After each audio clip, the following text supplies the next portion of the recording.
Good afternoon. You were a little late. What's the matter, Nick? What's that? You were a little late. I think you were a little early. No. Not quite my tempo. Were you rushing or were you dragging, Nick?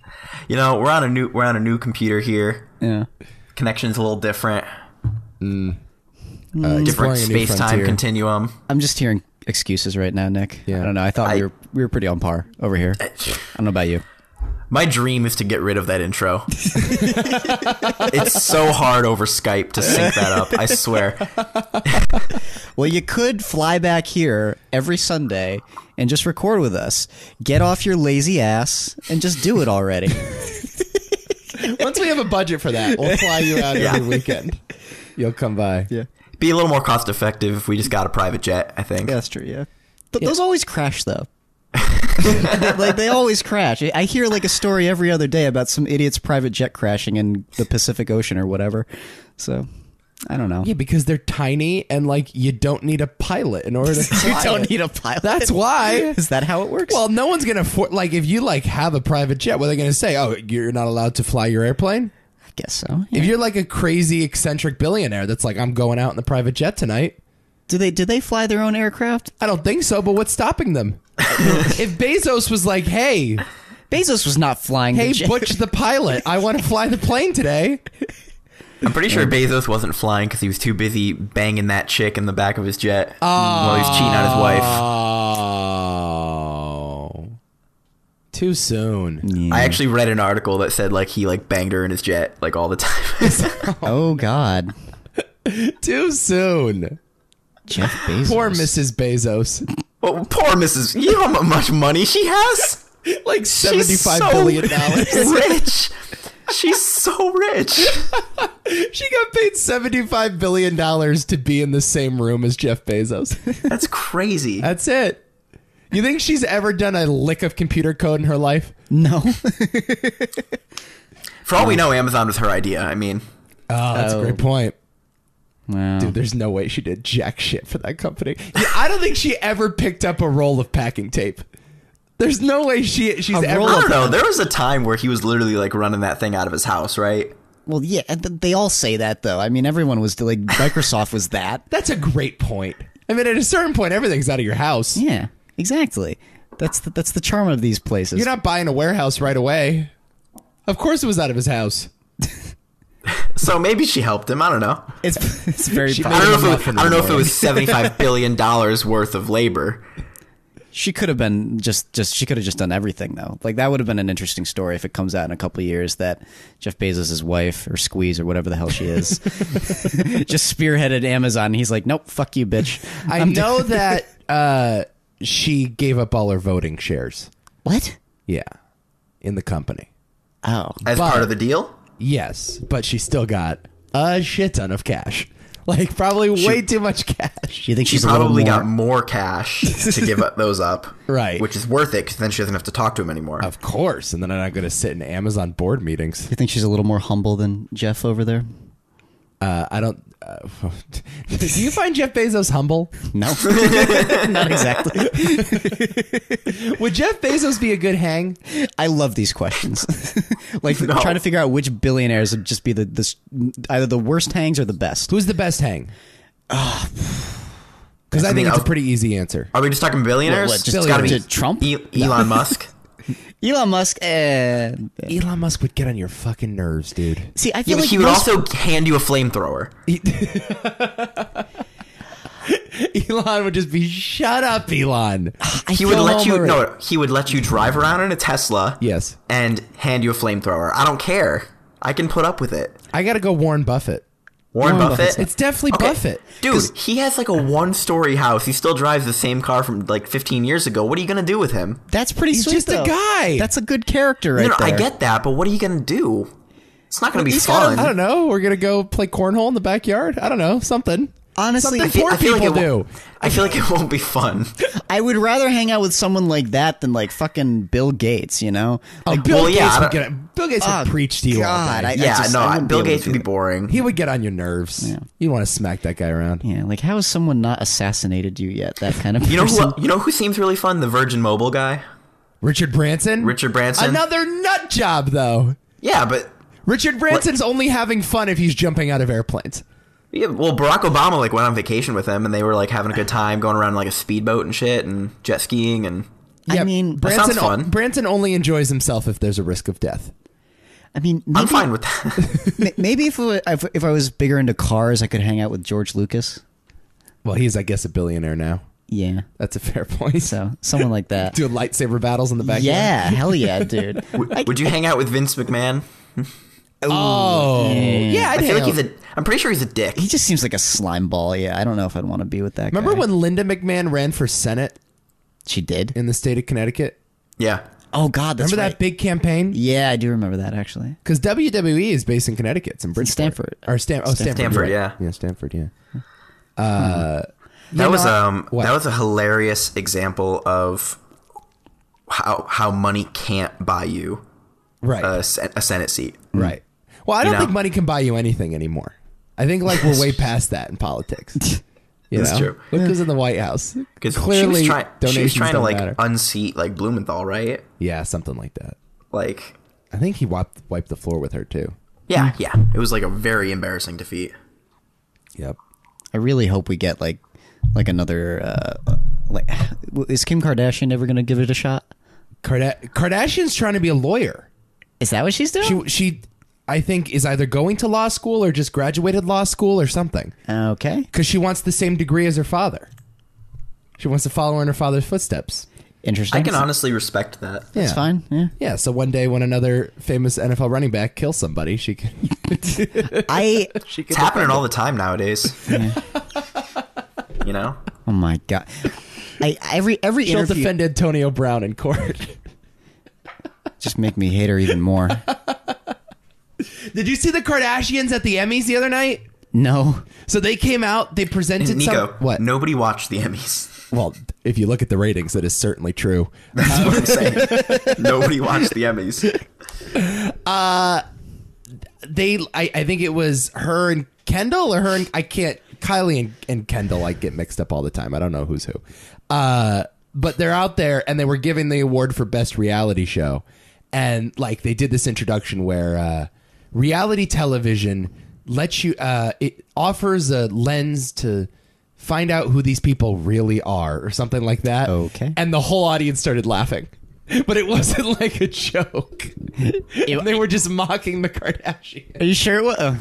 No, they weren't joking. It was just like sincere, like reality television, the highest form of television. Oh, my God. See, everything they And the say... nominees are RuPaul's Drag Race. Right. Oh, my God. Yeah. Those, the entire Kardashian family has, like, little to no personality. I kind of love it. Yeah, it is kind of weird. Like, it's just vapid, and it actually kind of scares me at times, just listening to these people talk. Because they are larger than life figures, but you're right, they actually have no discernible personality whatsoever. No, which makes it more frustrating as to why people like them so much. Right. They are an interesting case study. I never really thought about it that way. I don't think people like them. I think people like the lifestyle they live. I hear two arguments. I hear people say, we like that lifestyle, or we want to see how much better my life actually is. Right. Like, people watch like horrible shows like Botched to be like, wow, I'm happy I'm not that fucked up. Terrific show. It's just like, and I get really depressed watching shows like Do that. you? They are just, they're uncomfortable. I'm not that way at all. Wow, no. I can watch the Kardashians and just laugh. I can't do Like, that. to me, that is pure absurdism. But I also see it as, and this is one of the reasons why I love reality shows so much, is that I look at it like an actor on Mad Men. You know, it's like I look at it, these people are playing a part for the world to see, and you can learn something about the person by the roles they choose. You know? Well, that's certainly true if you look at like Nicolas Cage, I guess. Right. Right. Yeah, you can learn something about someone based on the act. Like, obviously, that's not who the Kardashians actually are, but you do learn about what they value. You know? And what's interesting about Kim is, like, she is this mega celebrity that began her career with a sex tape. Yeah. That's what it all comes from, a sex tape. And so she just said early on, I'm going to sell my entire soul for fame and fortune. And she'd make that trade 1 million times over. She has no regrets about that trade whatsoever. And like, could you imagine being that person? Could you imagine? Again, I don't know if I get the full picture out of reality television. I don't know. I feel like it's certainly embellished a little bit. I love that character is fascinating. Right. But That's exactly how I think about it. It's a fascinating character in mundane situations. Yes. It's not fun watching like Chloe and Courtney have to get rid of the spiders in their attic. them like meeting up to eat a sandwich or some shit. Like no one gives a fuck about that. What's that other show where it's just like a bunch of housewives and people in Beverly Hills? It's not the Real Housewives of Beverly Hills. I'm thinking of it's another one. What's that? Certainly sounded like it.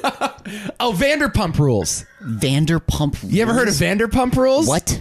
Yeah, so it's like a bunch of rich people that only hang out in like 2 restaurants, but they like don't leave that like 5-mile radius, and they just live in their own bubble of luxury. Wow. It's like somebody owns a restaurant. You know, And then we have like the opposite of like you have bush people and trailer park boys and shit like that. Trailer Park Where Boys it's is not a documentary, Nick. I thought it was like a reality TV kind of thing. no. That is not. I've never seen it. Okay, want but some like I'm ice thinking of cream? like bush people. Fuck you. And then, sorry, I'm thinking of bush people, and then like, isn't there one that was like similar to Jackass, but it was these like Canadian dudes who lived in the middle of nowhere? Nitro You know what I'm talking Circus? about? Nitro Circus? Circus? Maybe it's years ago. Might have been that. Oh, Jackass but- was another one. My point is, I don't watch any of this type of. I don't watch the Kardashians. I don't watch any of that. So I don't watch the Kardashians on a regular basis. I'm just saying I find them interesting. Yeah. But it makes me like not want to be rich. I think. No, but Yes. I'm saying the opposite lifestyle as well. Yeah. People watch that. That's the point I'm trying to make. Oh, yeah. Well, what's interesting is that if you had said to America 50 years ago, in the future, TV is going to be watching people do their jobs, I think you'd be crazy. But now that's like you just make a show out of that. Dude, reality. I mean, okay. I flip houses. I'm just going to follow you flipping houses. Here's a crazy example. In England, there is a TV show devoted to putting a camera in front of a family as they're watching their television, and the entire show is just us reacting to them watching television. That's an actual show in England that we would watch on a regular basis. That's a real thing? It's a real thing. I've never heard of that. It was kind of amazing. I've never heard of that. It's one of those things where it's like, okay, I am so addicted to this, and then I would leave the room and I'm like, I'm so ashamed that I just watched that. Okay, where's the camera when you're like, is the camera from the point of view of the television? Yeah, let's say the camera is the television. Yeah. Oh my God, so I'm watching the family and the family's watching me. Yeah. Holy shit. You might actually get a kick out of it, Nico. Oh my God. Yeah. Oh my God. In like all walks of life, like posh or impoverished people, it was really weird. But yeah, pretty much every kind of person you could imagine just doing this this thing where it's just saying it out loud. A show where you watch people watch television. And then they're watching you. You're from the point of view of the TV. Pretty much. So Yeah. like, what's real? So It's not. Is it called Gogglebox? I think it is. Oh my God, I need to do this. I think it is. So- Gogglebox is is a British television reality series that aired on Channel 4 since 2013. It's Yep. still on. Yep. Program features a number of families and groups of friends from different places around the United Kingdom who react to the British television programs from their own homes. The program won a BAFTA award in 2014 Are you kidding me? and a National Television Award in 2015, 16, 17, and 18. What? A Brexit special of Gogglebox aired on August 3rd, 2016, in which the families commented on the result of the recent EU referendum and other current events in British politics. Wow. Man. I hate reality TV to a degree. Well, I don't even know if that's true. It's I okay kinda to hate it. reality TV, Nick. There's No, nothing but wrong like with I that. kind of like the ones that I kind of like watching those like really bad ones where they chase Bigfoot and shit. Yeah. So I shouldn't say I hate reality TV because I like those. Right. Okay. Or like Ghost Hunters. Do you like that? Those, the older ones were better. They've gotten really, really obvious with how fake they are now. I like the competitions more than anything else. Like I Big still Brother do. and- Yeah, I still do Survivor. I'm still yeah. watching Survivor now. I am a fan of The Bachelor now. Oh yeah, Adam's in on The Bachelor. I am completely in on the fucking Bachelor. But you were like in on the Bachelor. I was like to the point where it's like, oh, dude, she's gonna break up with him this week. You know, this one's gonna happen, or it's like, no, there's no way it'll happen this week. To the point where I actually give Molly the rose. I actually predicted the winners of both last season of The Bachelor and The Bachelorette. All right, do you want us to be proud of you? That sounds very shallow. No, I'm not saying be proud of me at all. Do you want to join my fantasy Bachelor League? Do you have a fantasy Bachelor League? No, but you can do it on the ESPN app. Oh my fucking god. That's a real thing. I'm not kidding you. ESPN, because it owns ABC or whatever. Yeah.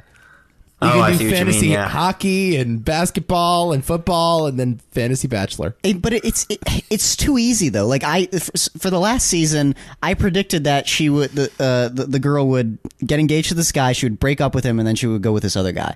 Oh, I predicted. I feel like that happens like every 3 seasons. I know. Well, that's the thing. Yeah, that happens all the time. So, The Bachelor. fuck yeah, man. The problem I think with reality TV is that there's literally nothing to gain, though. Like, you don't get any smarter. You don't learn anything. Okay. I disagree. My favorite form of reality television, No. and Nico, you're either gonna love me or hate me for this. I think you're gonna hate me for it. Is that I love the Food Network. Oh, yeah. I didn't really watch Iron Chef. Okay, But it's a good show, though. I like watching Alton Brown those count just as reality shit on TV? everybody. What? Yeah. Do those? I think those are just like cooking shows, like cooking competitions. Yeah, but that's all the same umbrella. Yeah, like, you know, Is it's it? like diners, drive-ins, and dives is essentially reality TV. In a Yeah. way. I'll tell you what I loved was Anthony Bourdain, Parts Unknown. Yeah. That was a tremendous show. That was fantastic. And I didn't understand the food aspect of it, but it was just When I think reality TV, I think following a person in their everyday life. That's what I think of reality TV. You should watch comedians in cars getting coffee. I've seen that. It's great. Definitely. It's fantastic. That's another one that 50 years ago, you're just going to have two guys in a car drinking coffee talking to each other. How is that content? It's great though. I love it. But here's the thing, Nico. It's a different car and different methods of coffee every time. Different methods of coffee. It's not just It not is- just the same car and the same coffee. What's funny about that show, though, is like, as you watch, and it's, by the way, it's a tremendous show. It's like one of the best talk shows on television. But it's almost like Seinfeld is in on the fact it's the most ridiculous idea for a show. Oh, God, yeah. He's like laughing to himself, how am I getting paid $200 million to do this? Like, I'm just hanging out with my friends drinking coffee and shooting the shit in a diner. The best thing is there's no budget for that show. Right. Literally. Except for him. They're just paying him. I love the shots of it inside the car, and you can literally see the GoPro cameras just stuck to the window. Right. Yeah. It's like, how Dude, is I mean, that a thing? He already owns these cars. Yeah. He doesn't have to pay his friends to come hang out. Man, Jerry Seinfeld should have got the Tonight Show. He's such a... You realize Oh, how good yeah. an interviewer he is? He's really good on that show. He is. He's actually more interesting than the guests. Oh yeah. You know? Does he do anything nowadays, really? No, he does that. Besides that? He does stand-up. He still tours. He does? Yeah, he does. I mean, I don't blame him if he does nothing. I'm going to see him in when am I going? I think I think I'm actually going to be going a week when I'm not here on a Sunday, so you guys can bring Rob back. Okay, good. Yeah. And you'll be at Jerry Seinfeld. I'll be at Jerry Seinfeld. Fuck yeah, I love it. Yeah, that We is can an have awesome you Skype show. in live from Jerry Seinfeld. You ever seen the Alec Baldwin episode? Yeah, He's the best. my two favorites are Alec Baldwin and Martin Short. Martin Short is really good. Martin Short is great. Because he like takes over the conversation, Right. which never happens. Right. Yeah. Right. Yeah. Normally it's like pulling teeth with Seinfeld. Yeah. It's a little effort to get something out of them, but yeah, that one's great. The who was it? The guy from Curb Your Enthusiasm, who's dead now. Oh, Bob. Super Dave. Yeah, Bob Einstein. Einstein, yeah. He was great Those ones on were- there. I like the one where they show the clip of him pulling over Liberace for playing his piano too fast. Yeah. Do you have any idea how fast you were playing? Comedians in cars. What an era we're living in. I'm happy for these few things. I am. Do you want to talk about this movie? Sure. Yeah, we watched a movie, guys. I was just having a thought right now about how the only difference between like reality TV and a documentary is that reality TV is you're filming something that's not inherently interesting. It's like Actually, that's a great point. That's kind of what it is. And there's no difference between reality TV and this podcast. There's none whatsoever. Pretty much. It's just the same thing. Well, We're a bunch of If we Now you're aired on making me- Bravo, we'd be the exact same thing. now you're making me rethink everything. You know, I'm waiting for the day where somebody wants to make a TV show about us, and so the only difference is they bring cameras in to film us doing the podcast. Oh my God, what the hell would they learn? They would see the bag of goldfish on the table well, I was just there, about all to the say, half-drank water bottles. What they would learn is that Adam often raids my pantry, and he's a fucking Is mooch. there, That's is that all they would toilet learn. paper sitting on the table next to you? Yes. Okay. We have some Scotch tape here as well, people. If So anybody's really, what interested. they would learn is how dedicated you are to your craft. That you don't even leave the room. You just Yeah, we just stay here every day, and we wait till next Sunday. So it's October, which means This is the best quarter of the year, guys. It's maybe my favorite. Best quarter of the year. Yeah, best quarter. Yeah, I Best think quarter. you're right. This is good vibes here. We're in the good stretch now. Well, this is the part of the year last year that gave us Mandy, for Christ's sake. Oh, you're mean, right. right. Yeah. Think about all the great films coming out these last 3 months. Mm-hmm. You know, we have Halloween, Thanksgiving, Christmas. Well, You know. Christmas is always my bread and butter. You know. I know. We Well, and love you love Thanksgiving. Yeah. Yeah, but And, December is the best month of podcast for me. I just Really? go crazy. You do year in review stuff. Oh, you yeah. do some it's great. We exchange gifts. I'm very excited for our year-end review list because they're going to be so different. Yeah, I do song parodies. It's great. But for now, it's October, which means it's time for our favorite annual tradition.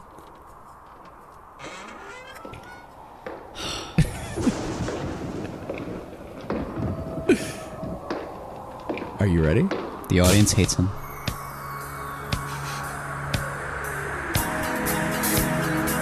It's October, which means it's time for WiTaT's annual Scare Fest. Get ready for the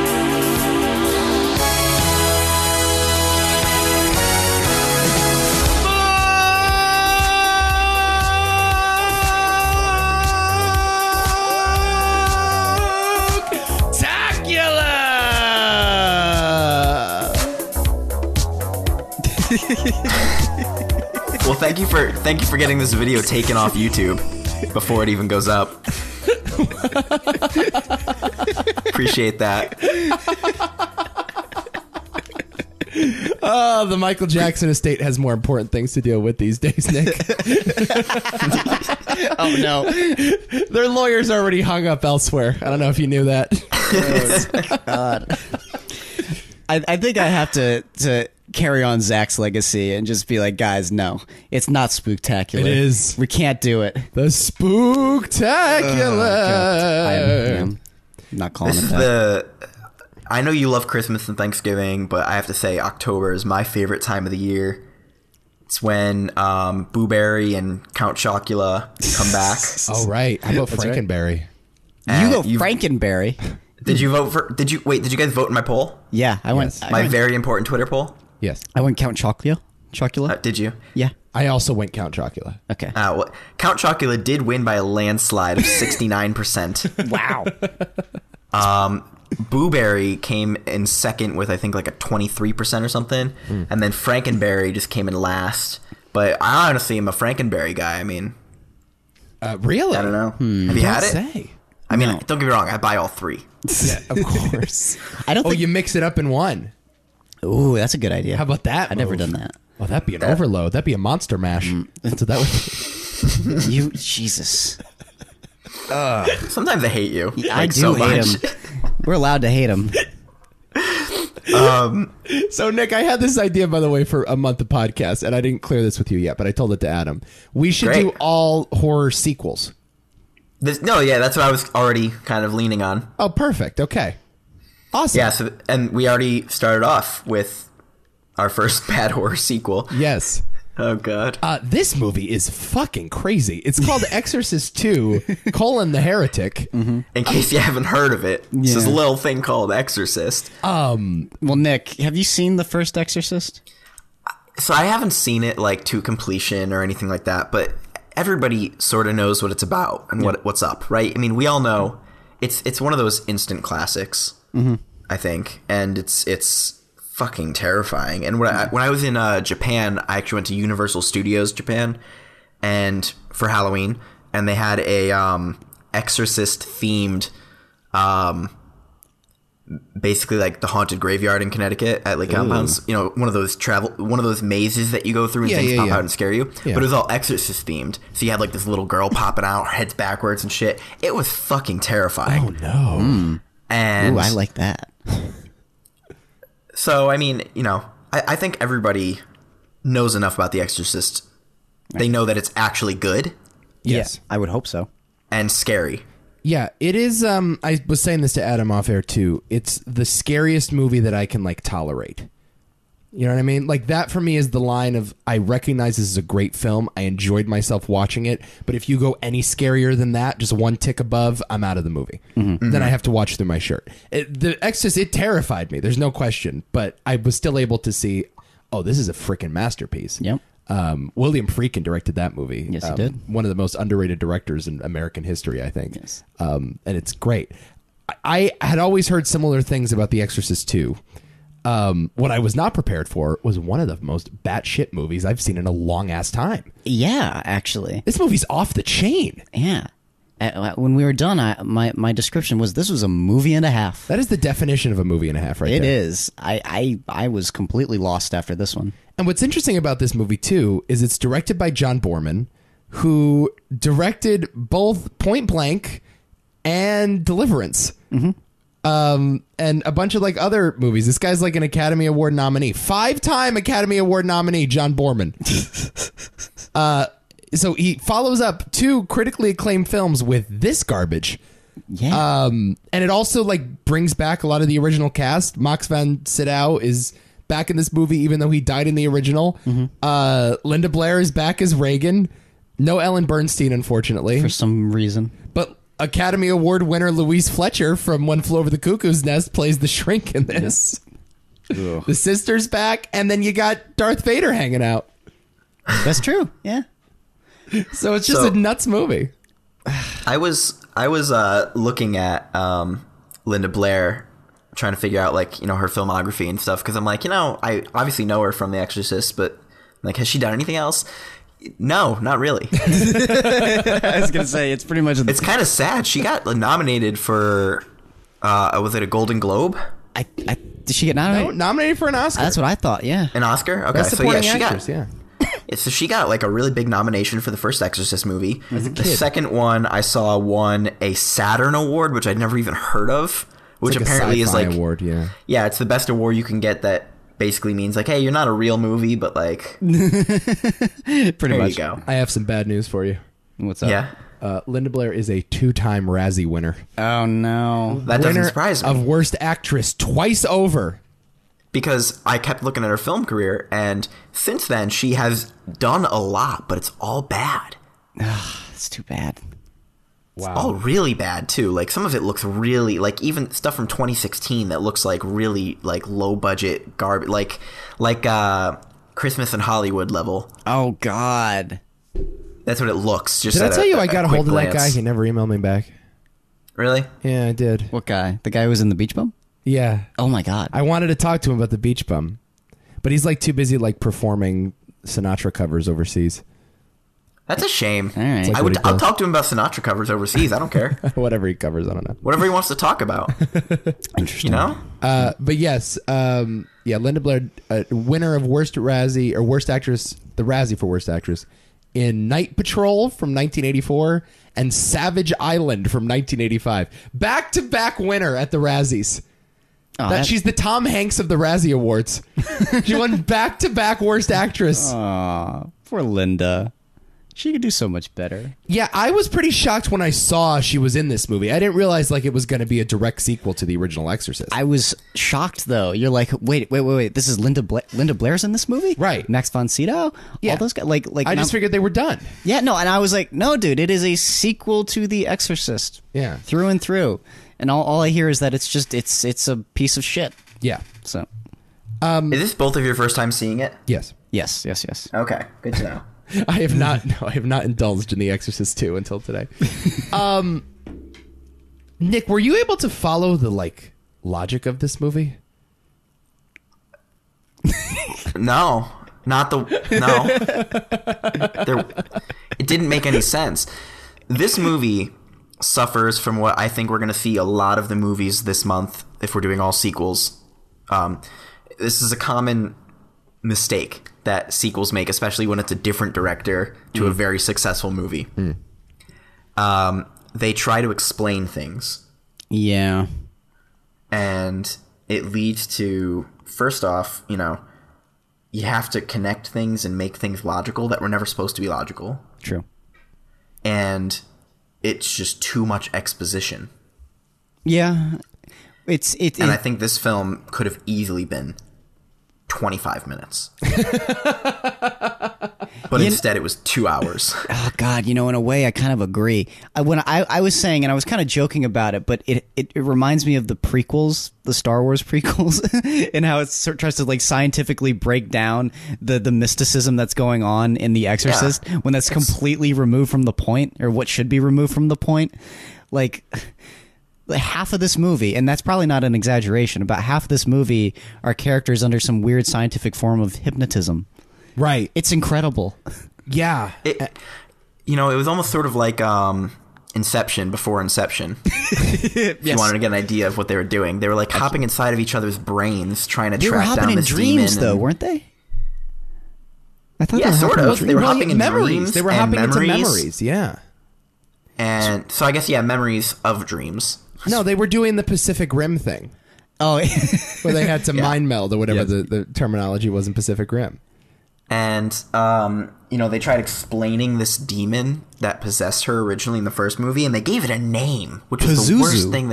Pazuzu. Yes. I am the demon, Pazuzu. I've actually stupid. I've actually said the name Pazuzu on this podcast multiple times without having seen The Exorcist II. I just knew that it came from this movie.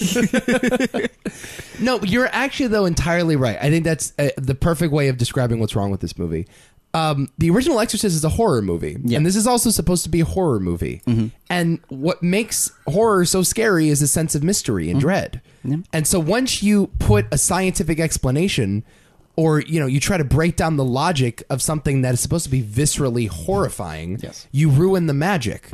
It's the same thing you were saying. I think the perfect way you put it when we were watching the movie, Adam, is that the locusts are the midichlorians of this universe. And that's what it is. It's like in science fiction, the superpowers don't need an explanation. No. The reason why the Force is so mystifying is because you don't know so much about it. It's impossible to explain, and it's random. It's seemingly random and magical. Yeah. And so once you explain on a molecular level what's going on here, you ruin all the fun. And the same thing is happening here. All you knew in the original movie is that something's wrong with this child. We don't know what's wrong with this child. Something's wrong with her. And really scary things are happening. And the scary things that happen to the child is what propelled that movie. But it's part of what's horrifying, too, is that, the randomness of it. This could happen to anybody. Yeah, I was just about to say that. I was like, well, what makes it work is that it could happen to you. Yes. Whereas this just basically tells me if I go to Africa and I touch a locust improperly, that locust is going to be very mad at me. And I'm fucked. So don't bristle up on the wings of a locust. Stay away from locusts. The idea now is that there's an explanation for who the demon is. Yep. What its powers are. And why it's targeting this girl. Right. Yeah. And how to stop it. Yeah, and it's we don't need that information. That ruins the allure of horror. Imagine if you're watching Carrie. Oh God.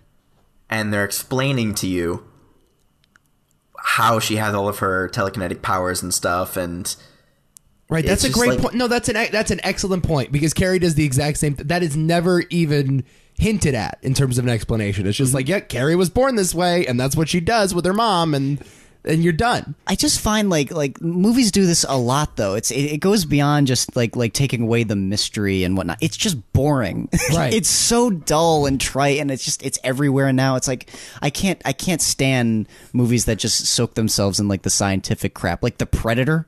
Yeah. Oh, same problem. Oh my god. Same problem. The Predator. Yeah. Ridiculous. You know what? I have a theory. I think it comes down to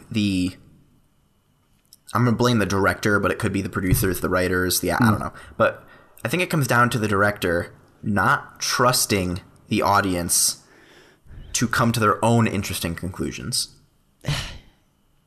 That's a lot of things. You could be right though. I mean, it's the director's fault. It could be the studio's fault. The writers. I mean, I blame fandom. How about that? Yeah. I blame rabid fandom, just because like people that write Star Wars fan fiction and like speculate about who shot first and New Hope, like those are the people craving these answers, right? Right. The directors pose the questions in a rhetorical way. I don't think fans understand sometimes that the questions are meant to be rhetorical. Oh, God. I will say the craving of the answers, I think, is what makes a lot of these things so fun. Right. But getting the answers takes that away. Well, coming up with your own answers is what's fun. Well, they forget that you're not supposed to get the answers. I mean, one of my favorite examples of that with fan theories is The Thing, and how for some reason everyone wants to figure out who's the Thing at the end of John Carpenter's movie, right? When literally the entire point of that movie's ending is that it doesn't matter. Like, you will never know, and that's the point. So just leave it at that. Yes. And that's what makes it terrifying. But for some reason, people have made like 100,000 video essays on who could be who. Right. So my point, Adam, though, is that I think that is what makes the movie so alluring and fun, is that people are trying to figure it out. I like that. But I think that if he came out and announced, oh, well, this guy was the Thing, that would make the movie bad. It would ruin it. No, exactly. And I actually think this is what happened in Game of Thrones for me personally, and probably for a lot of people, where it was more fun to have the theories than to get the answers. Well, it's what happens when like studio heads and directors and writers listen to the fans sometimes. Yes. Like you can listen to them to a point. But I'm worried about Star Wars for the same reason. I mean, I gotta wait to see the movie, but I have a feeling that's what they're gonna do in Episode 9. They're gonna wrap up all the fan theories with a neat bow. Well, that's the thing. They're just correcting whatever mistakes they thought they made with The Last Jedi. Right. But the ambiguity too of The Last Jedi, which is part of the magic of that movie. Yeah, you're 100% right. The fun is trying to figure out the questions on your own, but once you get the answers, there's no point in asking the questions anymore. You know, why even make the movie in the first place? Just write an essay. Like, movies are not about giving you everything. It's about giving you a certain amount, withholding other information, and then letting you do the rest in your head. That's called having direction. Right. This movie has none of that. This movie, no, I do have to say though, but I mean, we're trashing this movie, and rightfully so, but this is fascinating stuff. It is. It is a fascinating movie. It is crazy. Yeah. It What's is out of its mind. about it, though? What? What's fascinating? Are you more fascinated by like how the fuck did someone even write this in the first place? Yes. Precisely. Okay, that I can get on board with. I was like, the actual plot is really fucking boring. It's bonkers, but it's boring. Yes, I was sitting there playing Sudoku while watching this because I was so bored. No, but like, I mean, half of this movie takes place in like some remote village in Africa. Yeah, pretty much. Or does it? Well, sure, yeah, that's a good point. But the reality is, it doesn't matter. You didn't need that entire hour. I was wondering, like, wait, what did we really mine from this scene? Like, especially the James Earl Jones stuff. Was it just to explain away the demon, and that's it? Yes, I think that James Earl Jones is the only guy that can defeat this demon, I guess. They could have just read a verse from the Bible about the swarm of locusts and been done with it. You're right, though. I'm not like even trying to be like a jerk, but I try to think of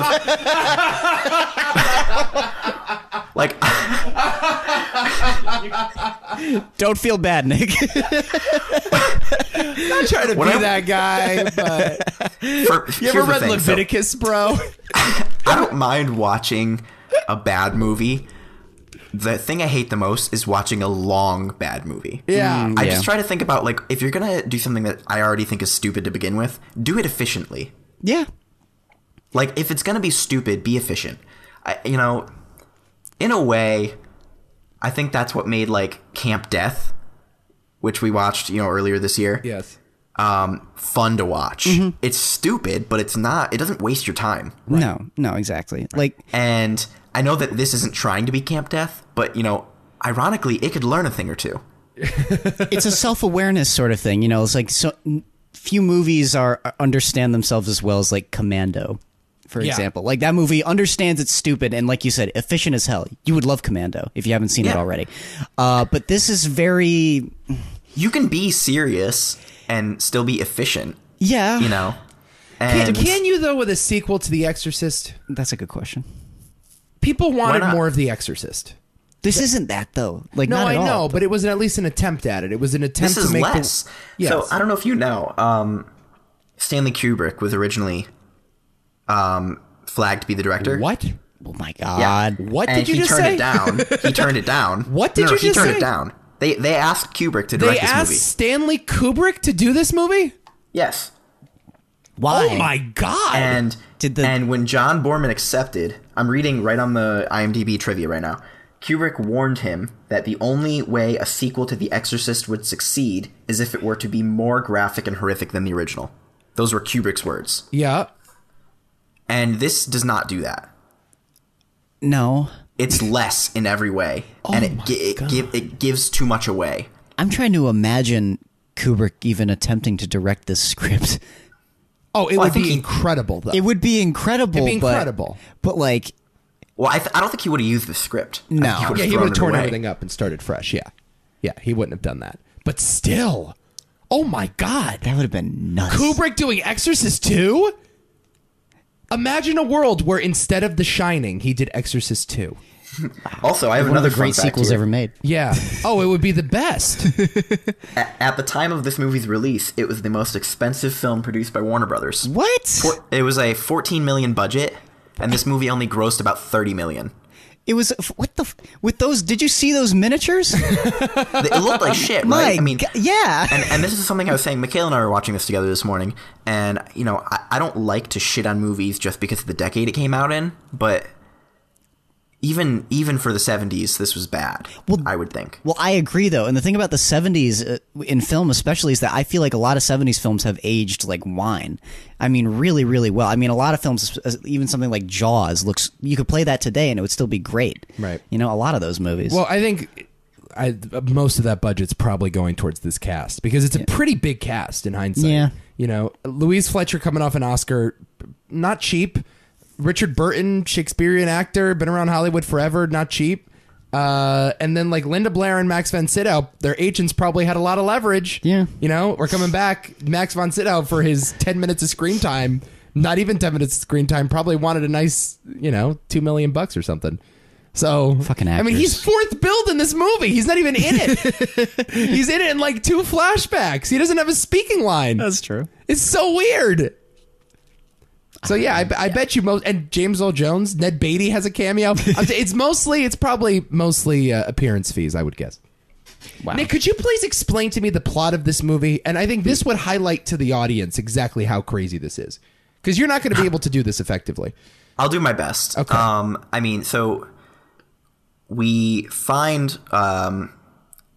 what's her Reagan, Yep. the previous girl who was possessed by a demon, and she is now basically living in some sort of I don't know exactly what to call it, but Well, she's living at home, but she's like she's not living there. You're right. She gets treatment at a She's in therapist therapy. She's at a facility, but the facility seems to be mostly for people with like pretty severe like handicaps. Yes. Like autism and things like that. More severe than what she has, because she's actually pretty high functioning and generally happy and living pretty normally. But they which think I she's also crazy, right? Is that the idea? They think she's crazy about thinking she was possessed by a demon? Yeah, I think they don't believe the demon thing, and they also just are trying to help her readjust. Now, it's possible that many years have passed and she is, she did have darker days and she's doing better now. But I think one of the big flaws right off the bat was that she seemed too happy and normal. Yeah. For what she had been through. Okay, fair enough. But yeah, so she's going through this therapy. And Adam's got this look on his face. What's happening over there? We need to stop this just for 1 second and look at these reviews. Oh, boy. Okay. Well, let's. It has atrocious reviews. I mean, Well, there's lots of atrocious reviews here, and I'll circle back around to that. But there's a however section here, and it says Pauline Kael preferred Borman's sequel to the original. What? Writing That's in the her type of review. Hold on, they right? want a happy Pauline ending. Kael. This- Pauline Kael can go straight to This hell. really pisses me off. Pauline Kael, I know she's like film criticism legend and everything. She's got some bad takes. She's full of shit. She's full of like some real bad takes, Pauline Kael. Had more visual magic than a dozen movies. But it gets worse, guys. It gets a lot worse. Because director Martin Scorsese Oh no. asserted Director of The Irishman. asserted the picture asked, Yeah. does great goodness bring upon evil itself? This goes back to the book of Jobs. It's God's Job. Oh, Job, whatever. I'm saying Job. Some Christian I am. It's God testing the good in this. Or maybe it is Jobs. No, it's Job. I think it's Job. That's Joe. Yeah, okay. But he goes on to say, it's God testing the good. In this sense, Reagan is a modern-day saint like Ingrid Bergman in Europa 51, and in a way like Charlie in Mean Streets. I like the first Exorcist because of the Catholic guilt I have. No shit. And because it scared the hell out of me. But the Heretic surpasses it. Maybe Borman failed to execute the material, but the movie still deserved better than it got. Martin Scorsese. Is he criticizing the director and not the script? That's what it sounds like, yes. That's so backwards. Yeah. That's incredibly backwards. Because I don't think that the movie was like poorly done. I think it was just bad from the start. Yes, I fundamentally. think the only flaw was not throwing away the script and starting over. Yes. No, I agree. Like, as far as like production value is concerned, it's not like the worst thing we've ever seen. It's fine. It's definitely not as good as the first. No, absolutely not. But it's certainly like on par with like, I guess, plenty of 70s films at the era. It's not like a distinct drop in quality as far as production value Most is 70s concerned. movies were like that, though. I Yeah. would say, like, if they were a studio project, there wasn't a lot of like they were at least painstakingly made. Yes. Yeah. No, I agree. Exactly. They weren't particularly lazy, but the feel like scripts this were movie certainly was- very bad. Yes. I feel like this movie was made for people who wanted a happy ending to The Exorcist, which is Her sister dies. right. It's not a happy ending. Horribly no, but dies, by the way. Sharon dies. Sure, but Sharon. even her death is pretty lame. Her death was interesting. Can you please read what William Friedkin said about the movie? By the way, William Friedkin is a national treasure. Yes. The director of The Exorcist, French Connection, and of course Killer Joe. Killer Joe. And Bug. Okay. There's a lot to say about his William reaction. Friedkin. So he saw the first half hour of the film, right? And basically he says, I looked at half an hour of it and thought it was as bad as seeing a traffic accident in the street. It was horrible. It's just a stupid mess made by a dumb guy, John Borman by name. Somebody who should be nameless, but in this case should be named. A horrible picture. Oh wait, that's so witty. That's so fucking smart.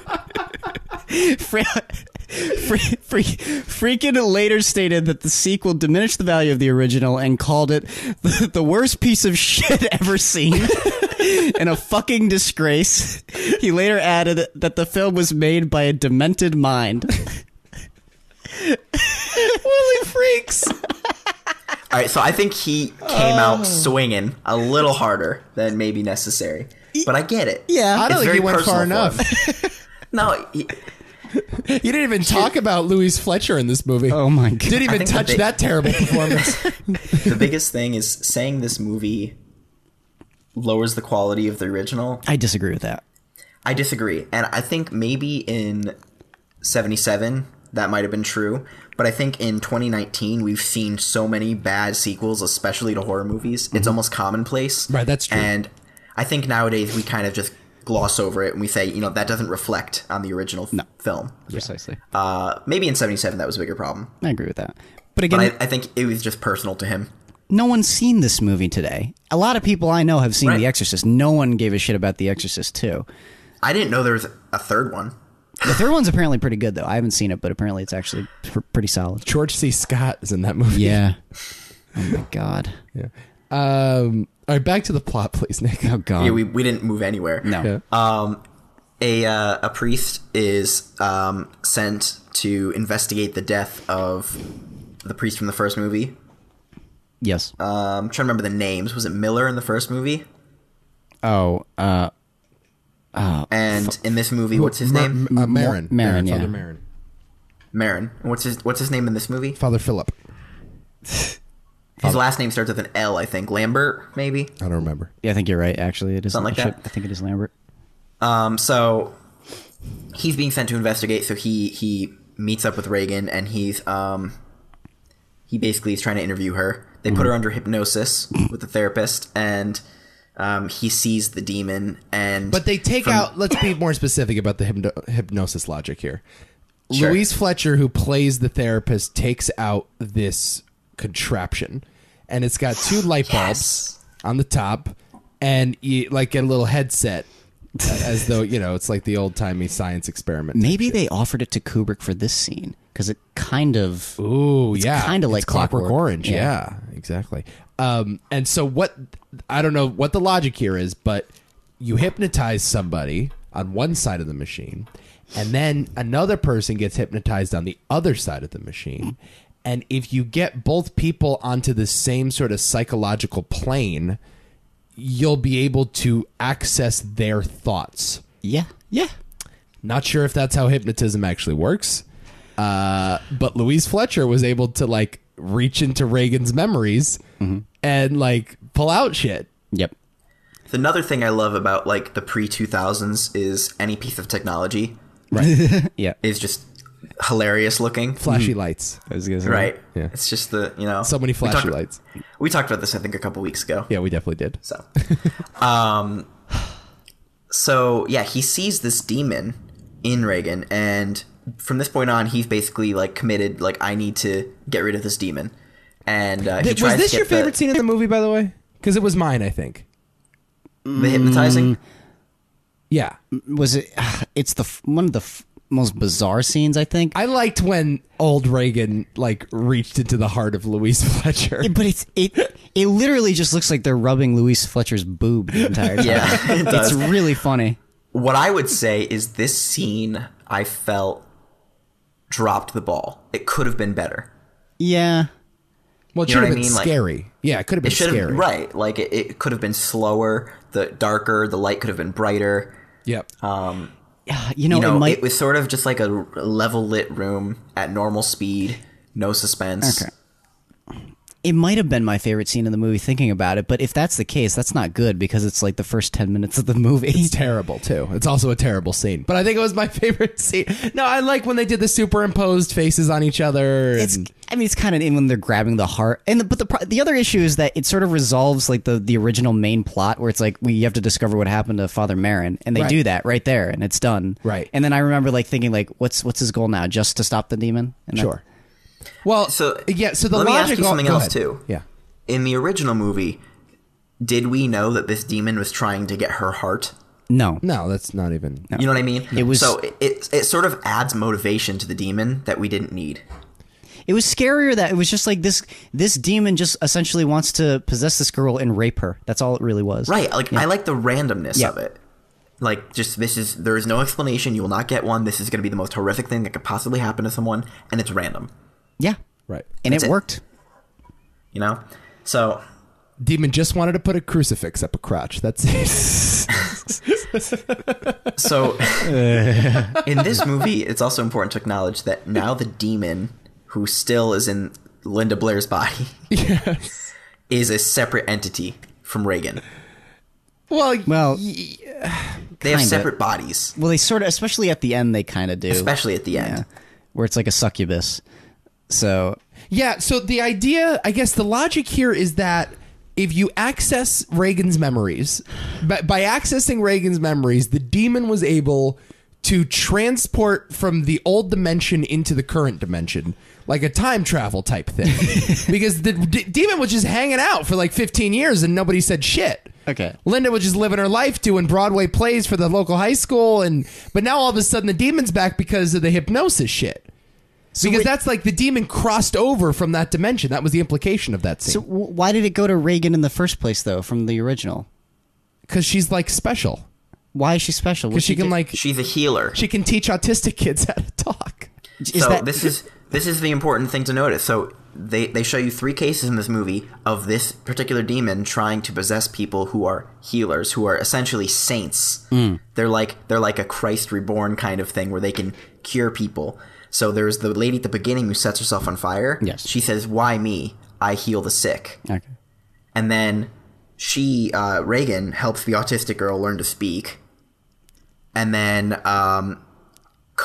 what is it? Kokomo? Kokomo. How do you say it? Kokomo?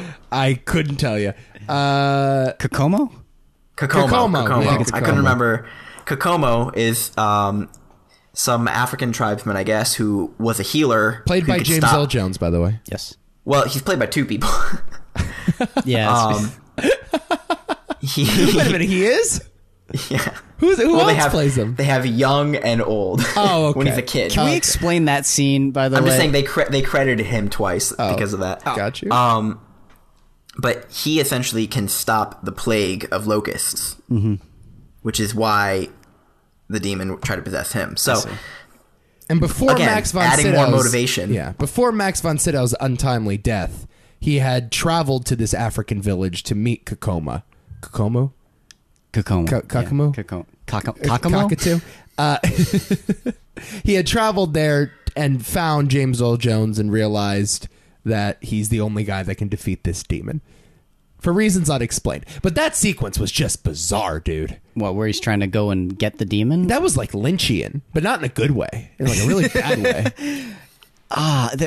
The transition scenes for where they're like where the demon's like flying really bothered me. Yeah. I didn't know what to make of half of that. It sort of reminded me of the sex scenes in Camp Death, where it's like that's Camp Death getting a lot of love today. It is. Well, it's a great movie. Yeah. It's a great movie. Well, it's something.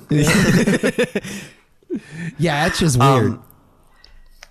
Yeah, so I mean, at this point, like, we're following around the priest, and he follows the demon Pazuzu to Africa, and then he literally, like, just mentally sort of follows her, like, plane walks with her or whatever, and then he literally goes to Africa to try to find answers. And then I guess he meets Kokomo, right? First, he meets some chick in her boobs. There's a whole bunch. Yeah, there's a whole bunch of stuff. He's meeting all of these tribes, and then he's traveling around. He gets framed as a demon worshiper, and they stone him. Right. Essentially, what we learn is that by brushing the wings of Pazuzu, he has lost his way with God. Right? And they try to make this connection to how locusts, you know, when one of them goes crazy, they any of them that follow the swarm all become crazy. And it's basically saying, like, if you brushed with the demon, the evil will spread to you the same way that it spreads to the locusts. And that's what happened to Sharon in this movie, right? I guess. Right. Sharon was so close to her sister that yeah. Is that what that is? So is that what happened to one of the pastors in the original? Because he gets possessed at the end and then jumps out the window. No, but he did that as a sacrifice. Yeah. He did that so the demon would die. Yeah. He didn't know that was going to work, though. He just says, "Take me," you know, out of frustration, and then he just spontaneously is like, "Fuck this!" I don't think that has anything to do with it. I think that was totally unrelated. But of course, this movie doesn't even acknowledge the fact that the demon was supposed to be killed 15 years ago. That was my other issue. It's like, isn't the demon supposed to be gone for good? Right. Isn't that the point of the ending? I thought that was original? settled. No, not settled. Yeah, but James Earl Jones, that's a cool scene because they sort of find, or Richard Burton finds this guy in a cave because Reagan has somehow Pazuzu. What's Pazuzu? See, this bothers me. The names in this are so stupid and hard to pronounce and remember. Why? You can't name a demon Pazuzu. Yeah, it's like fucking Zaboomafoo. Just call him Frank. Call him Frank the Demon. What about Bob the Demon? That's I like fine. Bob the Builder. But very good, Adam. So he stumbles on this cave, and James Earl Jones is like, walk on this bed of nails. Like, trust God. And so he starts walking on the bed of nails, and this was creepy because like the nails went through his foot, and then he started falling over, and just as you thought he was about to impale himself on the bed of nails, you smash cut to the real James Earl Jones, who was just like a locust scientist in Africa. What was that, though? I want to say, you were saying your favorite scene earlier. I don't want to say this is my favorite scene because the scene sucked. Yeah. But it was my favorite moment. Yeah. Sure. Pretty cool moment. I loved the transition from seeing the same exact person once as like a tribal chief to suddenly he's like a locust scientist. Yep. I thought that was very you said his name earlier and I already forgot it, but Twin Peaks. It was very Lynchian. that kind of Lynchian. Yeah. It was, and I kind of enjoyed the moment for a brief second before it became stupid. Well, why was he seeing the dude in that weird outfit to begin with? I don't know. Was it because Pazuzu was? Excuse me.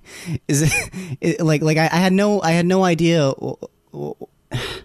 No explanation. Don't worry about it. It's just annoying. I want to understand the logic of this movie too. They answer all the questions that you don't want answered, and then they leave you with questions that don't matter. Okay. Which is really stupid. That's a great review. Let's put that on the poster. I love how he didn't even flinch when he woke up. He's like, "Oh, cool. Yeah, this makes sense." Right. I don't know. So yeah, and then so he comes back, he gets Reagan, and they go to D.C. to her original Georgetown townhouse, where the first movie took place, and the psychiatrist and Sharon end up following, trying to track them down, and they all converge together at the same time in the house and fight he is sort of possessed at this point, and the demon is telling him kill Reagan, and Reagan's saying like, you know. But the demon actually has taken on Reagan's form. Yes. Yes. So they're separate entities. She's sitting in the bed, the demon. Reagan's in the room next to the priest. It's a Reagan clone. They're twinning. For some reason. Yeah. And the demon is saying, kill her. And he starts trying to kill her. And then Reagan says things like, you know, remember Marin, Priest Marin. And James says, Earl Jones is sort of talking through her. Right. Yeah. And she also says porque, which is, you know, why me? And then porque, which is what the girl in I don't know what country that was, but the first girl he saw at the beginning of the film, which we kind of glossed over, she sets herself on fire when she's possessed. So it's just another reminder. Oh yeah, one little detail. It's whatever. It's just another reminder to like sort of come back to himself, and he does, and he kills the demon and rips out her heart like Kale Ma. Yes. He's just like punching her though. Like yeah, he's punching this little girl in the chest on a bed while the house is falling apart and crumbling. Yes. Not as smooth as the guy from Indiana Jones.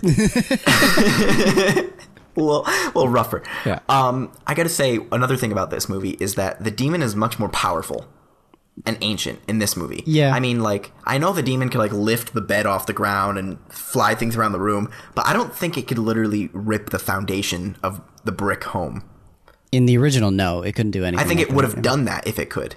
Yeah, so, probably. It's the power another of the inconsistency.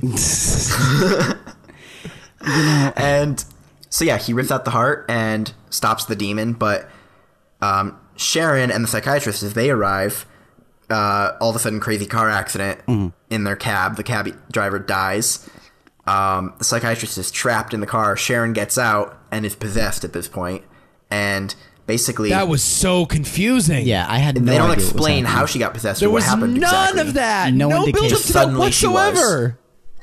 But there's fluids from the car, flammable fluids, leaking, gasoline leaking out all over the ground, and she sets it on fire and pretty much just kills herself and doesn't do any other damage. Yeah. What was the point of possessing her? Which, right.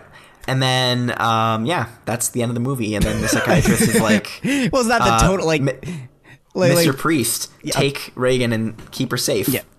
And Sharon's dead. That's that. And meanwhile, Ellen Bernstein is like on vacation somewhere. I want the movie when Ellen Bernstein comes back to see what happened to her family. I love that explanation. Oh my God, that'd be so funny. Didn't Sharon say at one point in the movie, yeah, I'm taking care of Reagan while mom's away? Like, Right. come on. Oh, Jesus.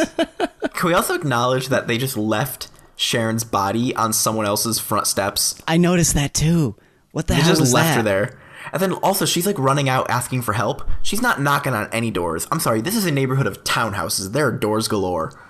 Well, She's just yelling, help! Like, go knock on a fucking door. she was in a car accident, Nick. She's disoriented. She doesn't know And what she's then doing. only after the priest and Reagan leave, suddenly 30 police cars, a crowd of people, everybody comes out. What's going on? For the love of God! Ah! Officers, could you go check on this house? It's falling apart for no forsaken reason. I mean, we need Like- to... I don't know.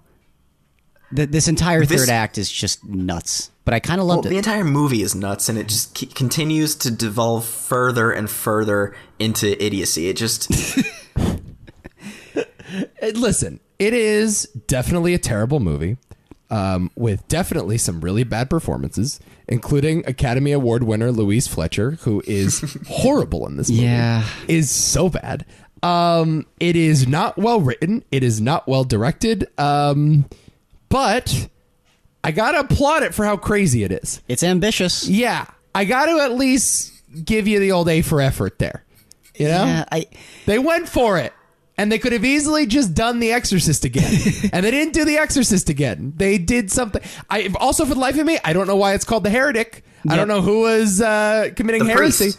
The priest. Why?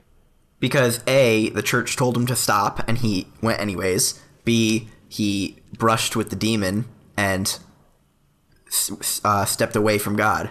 No. I guess. And he also didn't exorcise the demon like the Christian way. He literally punched it and ripped its heart out. I mean, I don't think that's in the Bible. I suppose. He's not like against He's the the heretic. It's a little bit. He's a little I'm more just faithful than... I'm just telling you who is the heretic from the title, The Heretic. He's a little more faithful than most heretics, I suppose. I don't know. That's true. This is an awful movie. I would not recommend. But watch the original Exorcist for your Halloween parties. If you want, if you want like one of the most random films you've ever seen, Right. This is a good contender. Is definitely it. Yeah. All right, let's play a game.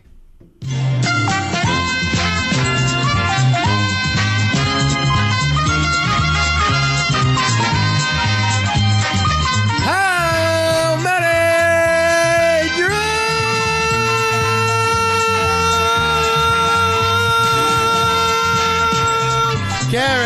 Careys? That was a longer one. We haven't done it in a while. That's right, we haven't. A lot of ways to go with this. How do you want to do it? Linda Blair. Linda Blair? We're going to save James Earl Jones for another day? Well, Yeah. Yes. Max von Sydow? We could save him for later too. All right. No, it's got to be Linda Blair. Linda Blair. Net worth of Linda Blair in increments of Drew Carey. Again, Drew Carey worth $165 million. The question for you all, how many Linda Blairs to get to one Drew Carey? She does a lot of work. The question is she worth more than my credit limit? Linda Blair's last roles, as according to IMDb, 2016's Surge of Power, Yeah. 2016's The Green Fairy, Yeah. The Green Fairy. a movie called Landfill, which is still in post-production, a movie called Whoa, with an exclamation point at the end. I wasn't joking at him. If you look at her, All filmography, is normal. I don't recognize a single one of bad. these movies. Supernatural, not the TV show, a movie called Supernatural. I'm very confused. they're all very low budget things that you've probably The never heard Powder of. Puff Principle. What? Oh man. Okay. Hold on. How about Godzilla the series The animated series? Yes. Oh, I know that. Okay, there's something. with Ian Ziering? I used to. That's gonna add another 0. All right. She was in Scream. Yeah, Scream is definitely the last recognizable movie she was in, and that's from 1996. Who did she play in Scream? She was the reporter in Scream. Oh yeah, you're right. Okay, yeah. How stupid. That's that. All right, I know that. All right. Adam Hall, what's your guess? I'm going. It takes 33 Linda Blairs to get to Drew Carey, so she's worth $5 million. All right. Nicholas Evangelista. $5 million. How much would 50 be? 50. 50 million or 50? You're saying 50 Linda's of her to get to Drew Carey. 3. Yeah. 3.3. 3.3 million? Yeah. It's not All a right, bad we'll say 55. Ooh. Oh my God, you're going low. Low. So that gives you about $3 million. It's All right. Well, this is the easiest decision I've ever had to make. 165 Linda Blairs to get to 1 Drew Carey. Oh my God. keep it real low. That's my guess. All right, here we What if go. I said 165 million? Oh, you guys are being too harsh. You guys are No, being we're not. Yes, you are. I don't think so. Give her some credit. I got this one. I totally got this one. She got her Academy Award nomination. There's her credit. Maybe she sold her Oscar and made Did some she get an Oscar? She actually won. No, she didn't get an Oscar. Just a nominee. Yeah, that's right. And that, Too bad you don't get a prize for being a nominee. she got 2 for the Razzie. She's all good. Just yeah. All right. The actual net worth of child star Linda Blair, Reagan herself, is $16 million. Adam Wall, you just won this week's edition of Holy shit. How Many Drew Careys.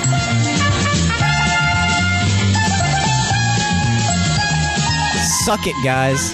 I want to know what percentage of that came from just The Exorcist 1. Yep. Well, Well, I didn't glad expect she's that. saving her money. No, she's just been investing the whole time. That's about it. She's got a good accountant. Yeah. I did not expect that at all. Most child stars are not that good with their cash. Yeah. Good for Linda. 16 mil. Makes me wonder how much Macaulay Culkin's worth. Oh, God, I don't want to know. Well, you talk about child stars not being good with their cash. I would imagine that he's pretty... Or good with anything. Wow. That Macaulay Culkin. You know who's, I think, a child star who is good with their cash with, like, Frankie Muniz? You know who's a child star who's good with their cash? Kurt Russell. There you go. There's one. I don't know if he counts as a child star because I think he's just a regular star. No, he was originally a child star. Yeah, well, yeah, sure, but I'm saying he still has a career. How about Shia LaBeouf? He good with his money? What do you think? Ooh, good question. Shia LaBeouf still has a career, too. He does. To a degree. Dude, I'm pumped for that new Shia LaBeouf movie. Oh, Honey Boy? Honey Boy. Apparently Peanut Butter Falcon was awesome. Yeah, I heard that too. Like, really good, yeah. I almost saw it this weekend because a friend of mine wanted That to see it. Transformers money. Yeah, it's true. Yeah, he's probably fine. Yeah, He, like, just set him for life, honestly. you're right. That's if I did one role and got like $10 million by the end of my life for that, I would just buy like a house, like a small, like Like a tiny simple house, house, and just be done. I'm not sure No? his avant-garde art exhibits are really rolling in the cash, though. Yeah. That's the only thing about Shia. I wonder where he invests his No, money. they're not. But I don't think I think he just saves his money. I think he does that stuff for him. I've listened to interviews with him. He's pretty woke. Is he? Yeah. He's an interesting guy. I just saw this one thing that he did on this Hot Wings show on YouTube. I love that show. It's so great. And he tells a story about how he was... Oh, I've never seen the Hot Ones. Hot Ones, yeah. He was Yeah. on Shia LaBeouf was on Hot Ones. Yeah. Dude, it's this last great. couple seasons, they've gotten some really big name people on. Are you That serious? show's gotten Yeah. huge. They got Gordon Ramsay on. Yeah, they did. Oh, that show's massive. Yeah, that show's Dude, like it's massive everything now. Yeah. But he said that he had this instance when he was in like a hotel room with his girlfriend and they were having sex. And then Tom Hardy busts through the door and starts wrestling with Shia, and they're naked. Wow. Well, Tom's not naked, but Shia's naked. I must see. Why did that happen? What? Well, they were shooting Lawless because he was asked about, like, is it true that you knocked out Tom Hardy on the set of Lawless? And he's like, yeah, it was bullshit. We used Yeah. to wrestle a lot. Yeah, I heard that story too. Yeah. Yeah, Lawless. That's another movie I got to check out one of these days. I still haven't seen it, but apparently it's like insane. Yeah. All right, that's it. That's a podcast. Go to the website, tmt.media or toomanythoughtsmedia.com. We'll be back next week for more spooktacular goodness. Mm-hmm. And what do you say, Nick? Looking forward to more Spooktacular. Gross. Until next time, y'all been so naughty, y'all. Oh, yeah. No.